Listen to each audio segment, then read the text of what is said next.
Hello and welcome to the Woman, Asian and Bloody Immigrant podcast. My name is Kamaria and I'm your host. This episode we are going to talk about anti-blackness in the Pakistani community.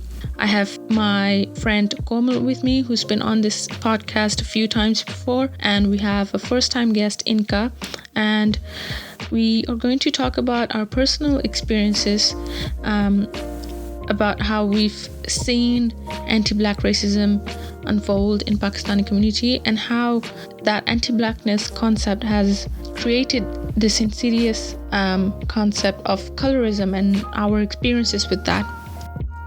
Both Inka and Komal are Pakistanis, me included. Inka has a darker complexion, whereas Komal has a lighter complexion, and both of them have had different experiences because of that.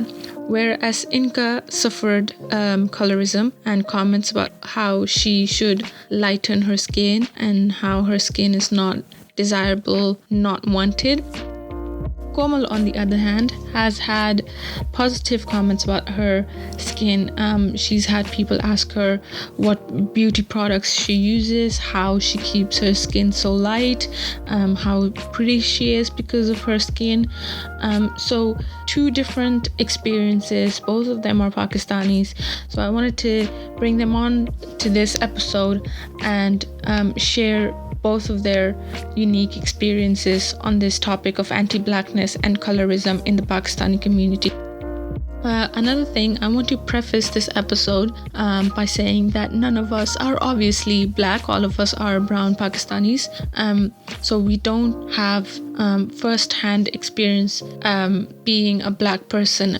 And we are not trying to talk over the Black Lives Matter movement. We are not trying to speak for Black Lives Matter movement. We are simply trying to do our part on talking about anti-blackness in our Pakistani community and how it manifests, how we allow it to happen, and how that anti-blackness racism and colorism in the bigger picture affects racism against black people all around the world. So that is what we are trying to do with this episode. We are not trying to paint over our experiences over the experiences of black people. So I hope you enjoy this episode, and if you have any experiences or thoughts of your own to share, please send me your DMs or comment on our Instagram or Twitter pages.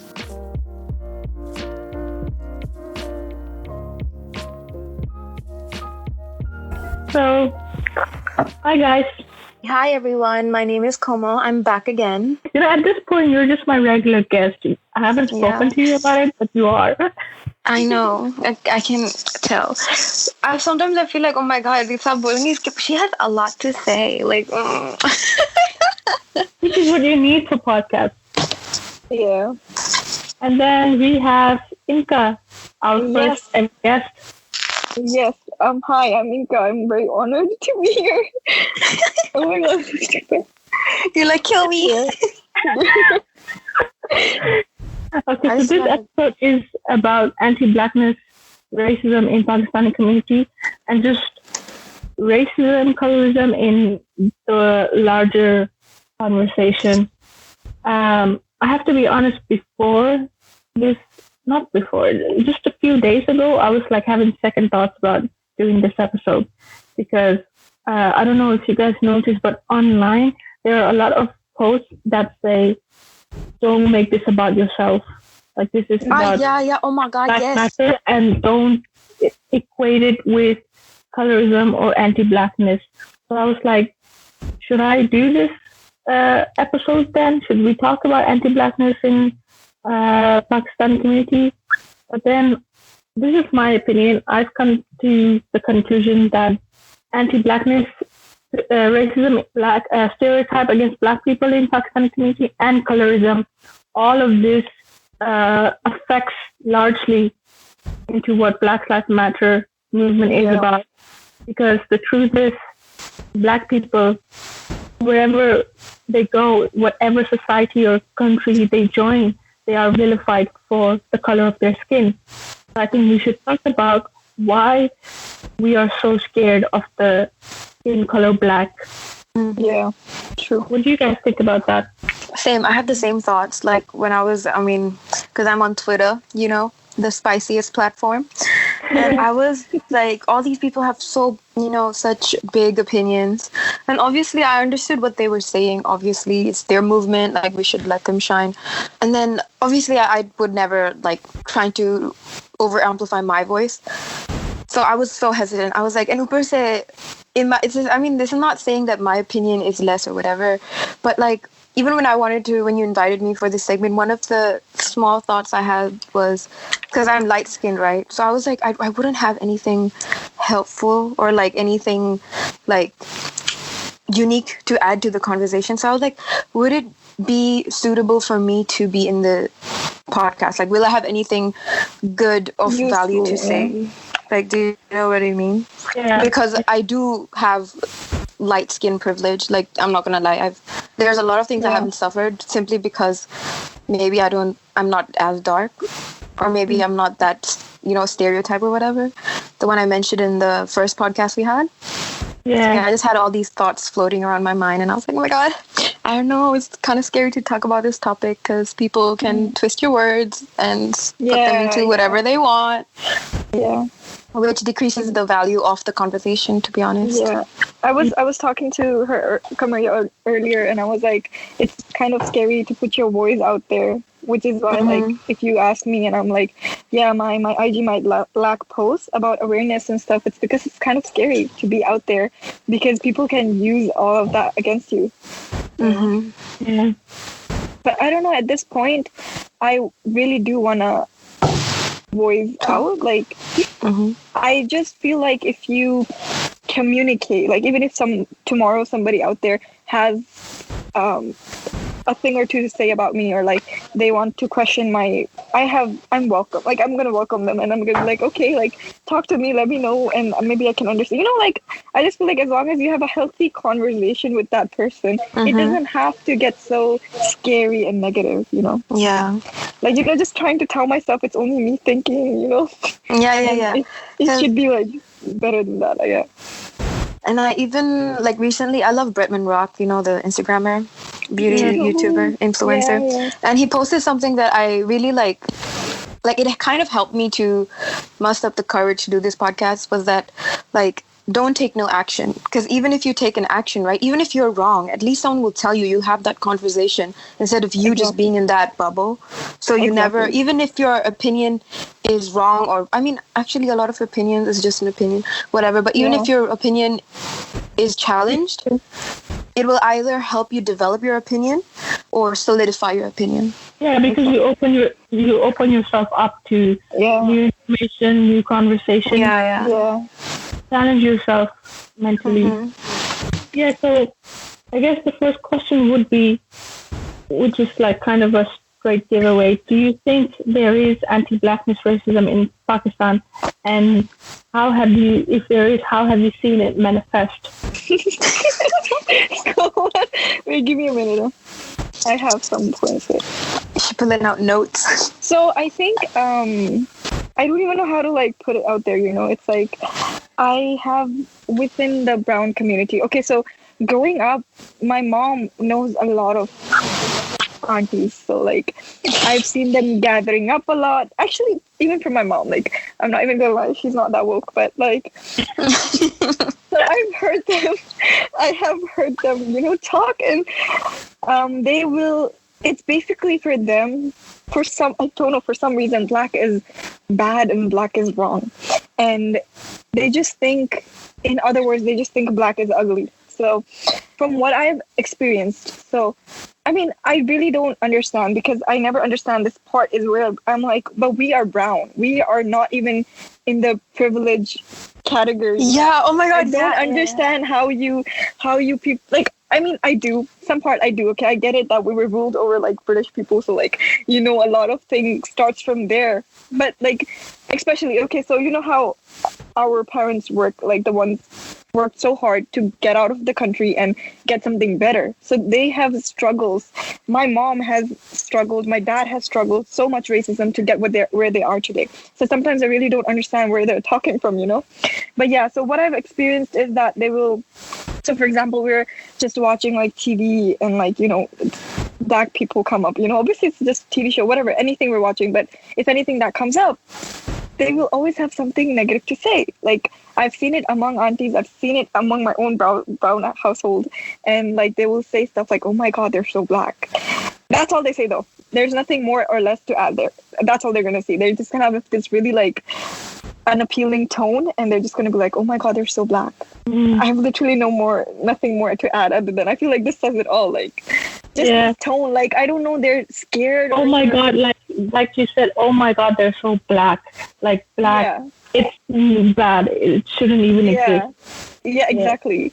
And other than that, I mean, I don't know if I'll be jumping through topics, but like when I start from here, the second, like if I have to personal experience add up, so black is being one thing, but being a darker complex, being in brown and being darker complexion, it's like another case, right? So where I, like my youngest childhood, like youngest memory that I have where I'm like how I, first time in my life, I realized that we all have different skin colors, and that's a thing. Like it comes with different privileges.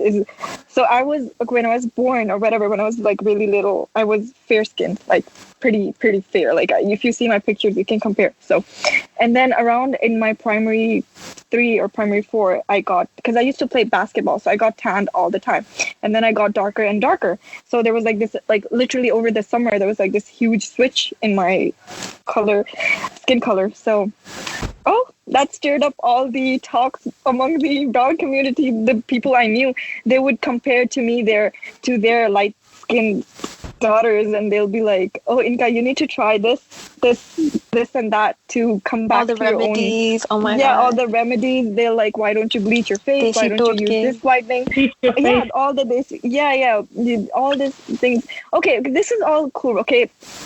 I mean, okay, fine. I was getting used to that. Okay, I understood that for them, if you're lighter skinned, it's pretty. So I was getting used to the idea. And then I go back to my school, and I remember very clearly, it was like almost the end of, I think it was probably the last day of school. I don't know why I remember that day so clearly. It's like when it hit me that, oh my God, what even? So there was this girl, she's young, my age, my classmate. She comes up to me and she goes, Inka, this is just a phase or whatever. Like, so you were light skinned. Like, she didn't even use this word, but this is what she meant. So she was like, you were light skinned. Now you got tanner, which means like she kind of used puberty. Like, so for, you know how we're like, oh, when we're going through puberty, you have pimples and you're just getting like, in other words, you're getting uglier, like it's kind of like a thing. And then you come out of, like, they're like, oh, puberty hit you like a bus. Now you're all pretty. That's what she tried to tell me. She tried to tell me that, so you were light skinned, you were all pretty before. Now you got darker and you're not pretty. And then one day you're going to come back and you're going to be, lighter skinned again. Glow up. Yeah, you'll have that glow up. And she basically only referred that not to anything else on my face, but my skin color. And oh my God, I was so traumatized even in that young age, even though I didn't understand what was. Yeah, I was so traumatized. I did not understand how to respond to her. I just nodded off. I was like, okay, girl. Okay, thanks for your concern. Yeah, but out of nowhere, she's just coming up to me telling me I'm ugly because I got darker. And she's like, but no worries. You're going to come back. And I'm just like, Like, what is this? You're going to come back. Right now, you look inhuman, but one day you're going to turn back to human. Yeah, exactly. It was so, I really wonder, like, I know that classmate even today, and I really wonder if she, I hope, because we were quite young back then. So I really hope, I don't even know if I'm pretty sure, like, I've seen her, and I'm pretty sure she's very woke as well. So I'm hoping that was just like a young face. But, then that's, I was young too. So it starts a lot of, self-esteem issues, dude, I still remember to this day. It's so long ago. I was basically in primary 3 or 4. I was that young, and if I still remember it this deep, it says a lot. Okay, that was my first personal experience. I have a lot to say. And so and then the other part that I was saying before, that I've been compared to a lot of light-skinned friends, especially before like in my secondary 1 and 2 and like primary 5 and 6, during that, for those few years. Oh my God, the most nazuk years. Yeah, exactly, when you're like developing. And so I had this friend, she was quite close friend. So like, I don't know, but like she was also like a bit like it's so hard to all say all this, but she was also not Just like say that. it, she'll edit it. It's fine. It's like she was not all that white, okay? She was also like quite brown and brown looking skinned, and so quite like I don't know. I still to this day that doesn't matter. I'm like, what even? Like we are brown. Like what's so bad about that?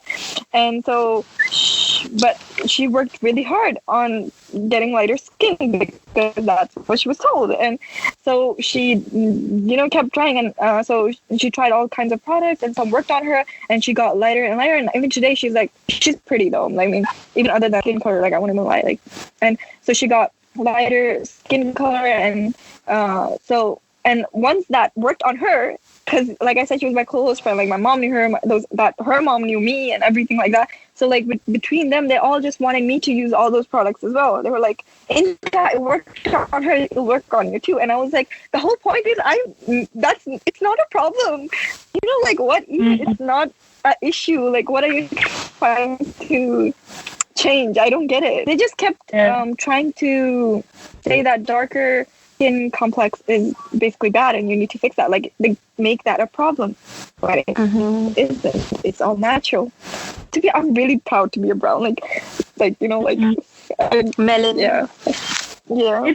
It's quite really good to see, because a lot of girls, they actually fully internalize the fact that, okay, my brown skin is disgusting, it's ugly, I don't want this, I want to be white, right? And they fully, in every action, every word, they show that I don't want my brown skin. And because it's just from a young age, you just keep being told that your skin is not pretty, you're ugly and all that. So it's quite a huge accomplishment on your part to say, I'm proud of my brown skin, even after all that. Like it takes a lot of work to get past all the nonsense and say no.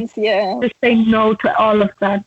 God, and I think it's so sad you can't even get mad or like be mad at these girls. Like you can't tell them no, you're pretty, because that's like years of socializing that they're processing. Like you can't just say you're pretty and they'll be fine. Like it's a process to like reject that concept that it's like stuck in their brain. And I've literally gotten, like, when I was on live, when I used to go live, I had people ask me, because I am really light skinned, like it's like a comment that I get a lot, a little too, like a lot, and like people will literally ask me, how do you have light skin? And I'm just like, girl, I don't know. And they'll ask me for products. They're like, what do you use on your face? How are you so light? Like, oh my god, look at my face, like, oh, like kitni tan hu, blah blah blah blah. I'm just like, oh my god, girl, like I am not gonna say, oh I'm not gonna say that. I literally say, please don't say that. Like I literally use nothing. This is my skin tone.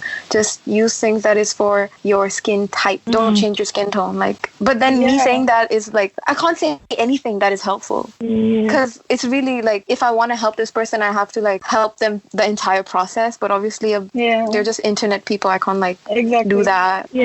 Which is back to my first question, like how have you seen anti-blackness manifest in Pakistani community? And with me personally, all this colorism talk is related to that anti-blackness racism. Because we see black or dark skin as ugly, we see it as undesirable, we see it as dirty. Oh my god, do you want to be prepared? I have this. Okay, so I don't remember if I read it somewhere or if I heard like a brown person around me said that. So, but I swear it's stuck in my mind. Like I remember hearing this and being so shocked, or like reading this and being so shocked. So someone said or wrote, they said something like, the person, like, so black people, so whatever, like if you're born black, they must have done something so bad in their past life that in this life they were born black. Oh my god. Shook. I still today, I don't remember who said, I don't know, maybe I was so traumatized even back then that I canceled it out. But if you ask me, I think it was most probably some brown person you heard around your social circles, because they say the same thing about disabled people. Like you probably did something so bad that Allah gave you a disabled child. Yes, my mom has heard that. Oh my god, I'm about to fight these people. Oh my god. Yeah. Because my younger brother, he has he's disabled, so we worked really hard through that already. And some auntie had the guts to come up to my mom and say that to her face, that you must have done something really wrong. Somebody did actually. I have a younger disabled sister as well. Literally, people, I can just tell from how they interact with my parents, that they That's look what they down mean. on my parents. Yes. If they truly believe in their head that my parents are just not Muslim enough or not good people, and now they Yeah. start this. Yeah. God, I hate being brown sometimes. I swear. Like, I'm always Yeah, that this is good. person. Like, We're having conversations about it, so we're trying to help our brown yeah, of community. course. No, but sometimes, I get so frustrated. Like, these things are not supposed to be problems. These are not actual problems. Exactly. They're not supposed to be problems, but it's become problems because of our stupid culture and because of, oh my God, Yallah, please save us, please. I can't. I swear. Really. Can I just really quickly on the anti-blackness thing? Here in Birmingham, we have a lot of British black people, brown people as well, British black people, and Somali Muslims. So there are a lot of black people all around us. To be honest, when I was in Hong Kong, the way we behave is completely different to how Chinese people behave. We're always the louder ones. We're always the rowdy ones. We're always the uneducated, uncivilized people. Even though I think that's just how we are, because culturally we're just loud people. So I feel like here, sometimes I hear, from my family and friends, and even myself sometimes, I'm going to be honest, even I said, oh yeah, Somali Muslims, they're always like this. Oh yeah, Somali people, they're loud and they're smelly and they don't follow rules. Like if you go to a Somali neighborhood, it's disgusting, none of them, which is like, you can see how badly kept the community is, and you can see people breaking rules. But I come to the realization, and the same thing with British black communities. Like if you go into town, in Birmingham town, and you see all the British black kids just, being loud and causing chaos in McDonald's or in public streets, yes, you can see that. But is that because they are black? That was my question, because whenever I started to bring up the fact that, we should stop calling black people lazy and uncivilized and uneducated. And then the answer to that would be, well, they are. They drop out of school, they don't have jobs, they have the highest crime rates in their communities. And that's true. You can't say statistics are not true. But then bottom line is, we should ask, why is it that black communities have more crime? Why is it that black kids, spend most of their time outside of home, outside of school, on the streets? What's going on in their homes, in their families, Because the fact of the matter is, black people are the most marginalized, most disadvantaged from the beginning till now. So when we see them and see them struggling, when we see them, we think, oh, they're just being, disruptive. But my perspective has changed. When I see them, I'm seeing them struggling. Black kids out there on buses, roaming around on buses, on streets, because they don't have their parents at home because they're all at work. And if they do go home, they have, all these problems because of poverty. Poverty causes a huge amount of problems in families. Yeah. That's my take on that. I kind of get what you mean, because that's the same for, like, basically any minority. Like, obviously the level is not the same, but I'm saying the concept that you're talking about. Because I am able to see this from this perspective, because I've seen it all in Hong Kong. In Hong Kong, same. I was going to say. Our Pakistani community is the lowest in social and economic class. Yeah. People are so racist. How can we fight anti-blackness in Pakistani community? Like, how can we? Because truth is, I think Pakistani people are one of the biggest consumers of black music and black culture. Oh yeah, hell yeah! So, oh my God, that's so true. Like me myself, I've literally, like, I didn't know that. I'll be honest, a lot of the things that I enjoyed, I didn't know it was from black culture. Like, I just liked it because I liked it. Yeah. And then as I grew up, I was like, oh my God, everything, like literally so much of what I consume is all stemming from black culture. Like fashion, I like bucket hats. I didn't even know they originated from black culture. Yeah. Streetwear is from black culture. I literally had no idea. Rap music, very obvious, it was from black culture. Like, just all these things I enjoyed was from black culture. And I was literally like, I've seen these brown boys like use black culture, but then be racist against black people. Like, how can you use the culture and be discriminated? Yeah, Hassan Minaj said it really well. He said, we love when a black person can ascend high in society, but we've never done anything to raise the floor for them. So how do we raise the floor for them? Because we, like I said, we're the biggest consumers of Black culture, but at the same time, the things we say about Black people is disgusting. Yeah. Honestly, in my opinion, right, like, we really can't, because because of Black Lives Matter, a lot of, like, I'm talking about the beauty scene, fashion scene, like all these brands, so many of them are being called out for their lack of diversity, for their lack of color. And I feel like there's a lot of awareness. Like now, before it was all about, oh my God, the pigment, oh my God, the quality of the products. But slowly that is changing, actually. Of course, the products are important, but a lot of things like, is the company diverse? Do they have a lot of shades? Do they support diversity? Do they support Asian, Black people, Indians? It's like the ethical side, and it's not even ethical. Literally, does it include everyone? Like the image of the brand is really changing, especially because of Black Lives Matter. If you see in the beauty community right now, there's like so much drama about people posting about Black Lives Matter just to save themselves. Like there's been a few brands that have been accused of not supporting colored people, but then on their Instagram page, they're like, oh my God, Black Lives Matter. Like their actions don't match up to what they say. Yeah, especially fashion. Even like Vogue, there's not a lot of colored people covering Vogue. Even in like Fashion Week, there's not a lot of colored people. And this movement is affecting not just the social aspect, but even the makeup, beauty, fashion, like just creating opportunities for conversations and opportunities for like Black people to just show who they are. Because I feel like a lot of people don't. And honestly, these upscaled people just don't let them. Yeah, obviously. If we can see racism happening in schools on that level, of course we can imagine it happening in big companies and all these businesses, industries and everything. And also on TikTok, I mean, what a platform to talk about. But like, there's also this conversation where I saw that this woman was talking about how the content showed by TikTok, they showed a lot of white people. Yes. They didn't push enough Black content creators. And they also talked about how, you could, for example, a white girl could make a TikTok literally doing nothing, just a very simple dance. Then she would 1 million views easily. But then there's another popular Black TikToker, and then they'd be like, but you guys she's beautiful, she's talented, she has to be all these things to be popular.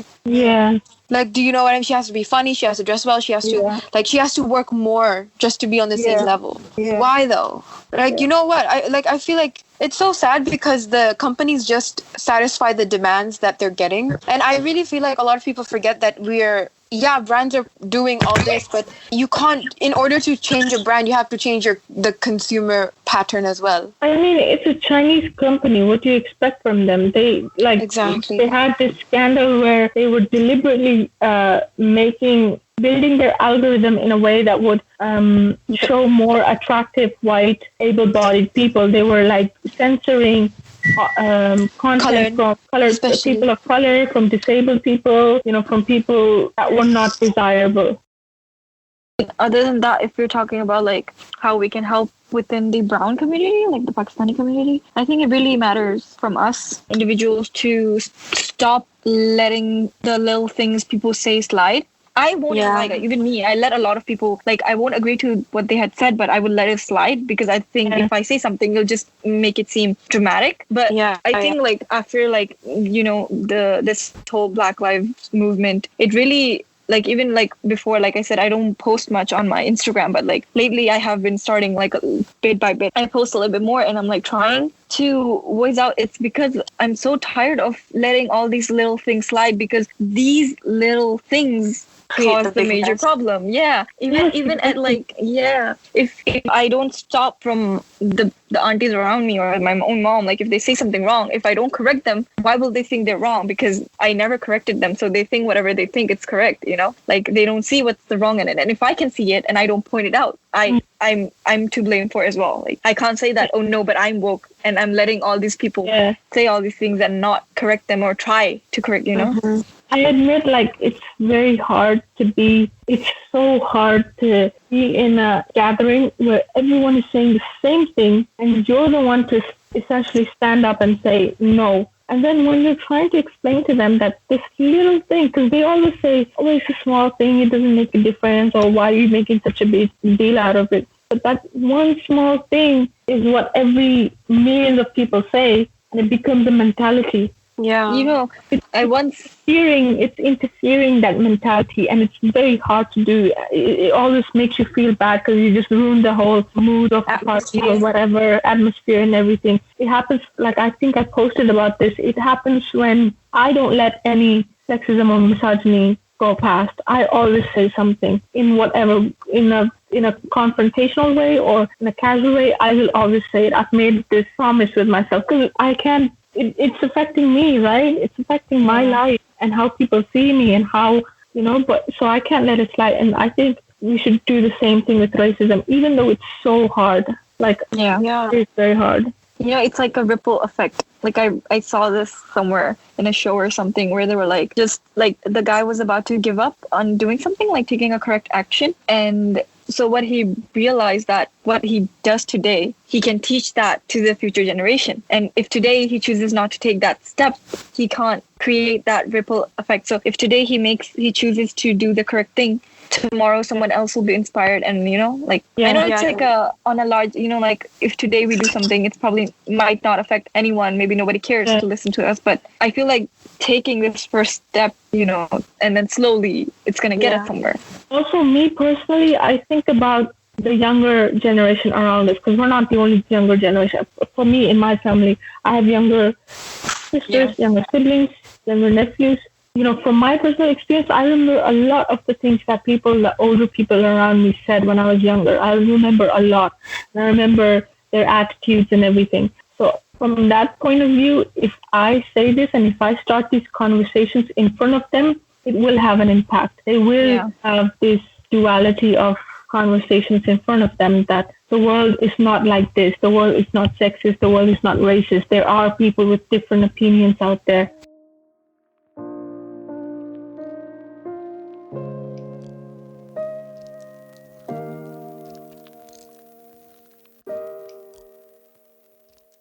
If you enjoyed that conversation, please share the episode and the podcast on social media. You can find us on Instagram and Twitter at WABI Podcast. Thank you so much for listening.